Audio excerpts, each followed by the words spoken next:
இன்றைக்கி சண்டே ஈவினிங்கு ஸ்நாக்ஸ் என்ன ஸ்பெஷல்னு பாருங்கள். கத்திரிக்காய் பஜ்ஜி செய்கிறதுக்கு கட் பண்ணி வச்சுருக்கிறேன் அக்கா. அப்புறம் ஆனியனு, கேப்சிகம். இது ஒவ்வொருத்தருக்கும் ஒன்று ஒன்று பிடிக்கும். அக்கா 3 ஐட்டம் இன்றைக்கி பஜ்ஜி செய்ய போகிறேன். ஈவினிங்கு டீக்கு ஸ்நாக்ஸ். வாங்க செய்வோம். அக்கா ஒரு 3 கப்பு கடலை மாவு எடுத்திருக்கேன். வெறும் கடலை மாவு தான். கொஞ்சமாக பெருங்காயத்தூள் போட்டுக்கலாம். கொஞ்சம் வாசனையாகவும் இருக்கும். பஜ்ஜி நல்லா கடலை மாவு சாப்பிட்டா வாயுன்னு யோசிக்கிறவங்களுக்கு வாயுவாகவும் இருக்காது.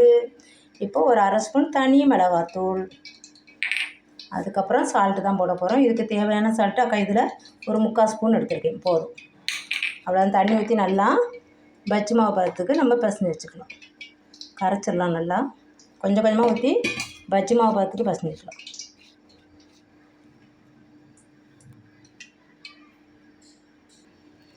இப்போ இந்த பதம் கரைச்சிக்கோங்க. அப்போ தான் நம்ம போடுற எந்த வெஜிடபிள் ஆனியன் எதுலனாலும் அந்த மாவு வந்து நல்லா இதாகும், கவர் ஆகும்.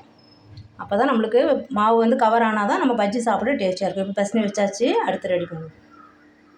இந்த மாவில் ஒரே ஒரு சிட்டிகை ஆப்ப சோடா மாவு போடுறேன். இது ஆப்ஷன் தான். இது போட்டால் கொஞ்சம் மொறுன்னு இருக்கும். நீங்கள் தேவையில்லைன்னா அவாய்ட் பண்ணிக்கலாம். இதையும் நல்லா கலந்துடலாம். இப்போ வடை சட்டியில் அக்கா எண்ணெய் காய வச்சுட்டேன். ஏற்கனவே சிம்மில் வச்சுட்டு தான் மாவுலாம் கரைச்சிட்டு இருந்தேன். மாவு பசஞ்சாச்சு. இப்போ ஃபஸ்ட்டு நம்ம கத்திரிக்காய் பஜ்ஜி போடுறோம். இது இந்த 3 விதம் எப்படின்னா சண்டே ஸ்பெஷல், குழந்தைங்களுக்கு பிடிச்ச மாதிரி, ஹஸ்பண்டுக்கு பிடிச்ச மாதிரி செய்யணும். அதனால் யார் யாருக்கு என்ன பிடிக்குமோ அதை எல்லாமே 2 எடுத்து அக்கா கட் பண்ணி போட்டுருவேன். கத்திரிக்காய் பஜ்ஜி 3ஐயும் போட்டுட்டேன். வெந்திருக்கு, ஒன்று எடுத்துடலாம்.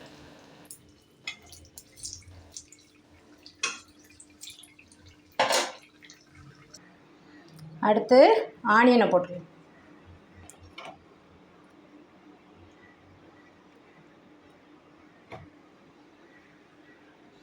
பிக்கு நல்ல பெரிய வெங்காயமாக எடுத்ததுனால நம்மளுக்கு வந்து பஜ்ஜி நல்லா பெருசாக வரும்.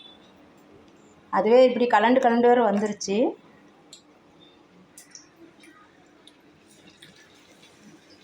அக்கா சின்ன வடை செட்டில் ஆயில் கம்மியாக ஊற்றிருக்கிறேன். நீங்கள் பெரிய வடை செட்டிலாம் ஒரே ட்ரிப்பிலே ஒரு 5, 6 அந்த மாதிரி போட்டுருக்கேன். இப்போது ஆனியனே எடுத்துடலாம். ஆனியனும் வந்துருச்சு. ஆனியன் எடுத்துடலாம். நல்ல பிக் ஆனியனாக பெருசாக இருக்கும். நம்மளுக்கு உள்ள சாப்பிடையும் நல்லா டேஸ்டியாக இருக்கும்பா. குட்டி குட்டி ஆனியனாக நம்ம கட் பண்ணும்போது அப்படியே பிரிஞ்சு வரும். பெரிய வெங்காயம் அப்படின்னு சொன்னால் நல்லா அப்படியே இருக்கும். எல்லாத்தையும் எடுத்துடலாம். இப்போ அடுத்து குடமிளகா போட்டுருங்க. இந்த கேப்சிகம் வந்து நீங்கள் குழந்தைங்க எதுலேயுமே சாப்பிடல அப்படின்னா அப்படி பஜ்ஜி போட்டு கொடுங்க, விரும்பி சாப்பிட்ருவாங்க. நல்லா டேஸ்டியாகவும் இருக்கும் பஜ்ஜி. இப்போ மிளகா இது வந்து நம்மளுக்கு காரமும் இருக்காதுல்ல, அதனால் குழந்தைங்களுக்கு இது கொடுத்துடலாம். அந்த பஜ்ஜோடு சேர்த்து மென்று சாப்பிட்ருவாங்க. நல்ல சத்து, நல்லா கிரீனிஷாகவும் இருக்கும் பார்க்க. அக்கா அதை போட்டுட்டு வரேன். அவ்வளோதான், கேப்சிகம் வெந்துக்கிட்டு இருக்குது. ஒரு தடவை பரட்டி போட்டுட்டு எடுத்துடலாம்.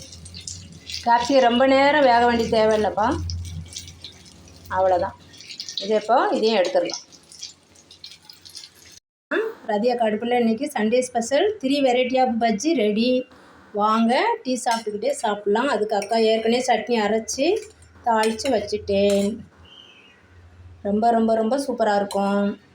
குழந்தைங்களுக்கு சண்டே மட்டும் அவங்களுடைய சாய்ஸாக தான் விட்டுறணும். குழந்தைங்க பிடிச்சது நம்ம செஞ்சு கொடுக்கணும். அன்றைக்கி தானே ஜாலியாக இருப்பாங்க.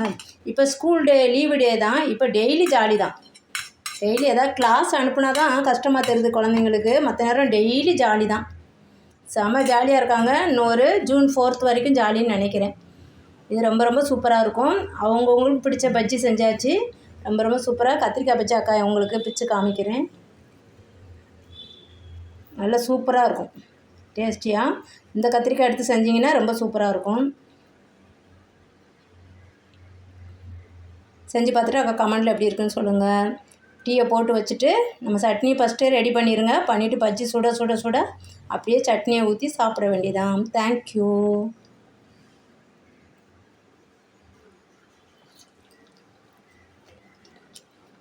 சூப்பராக இருப்பா.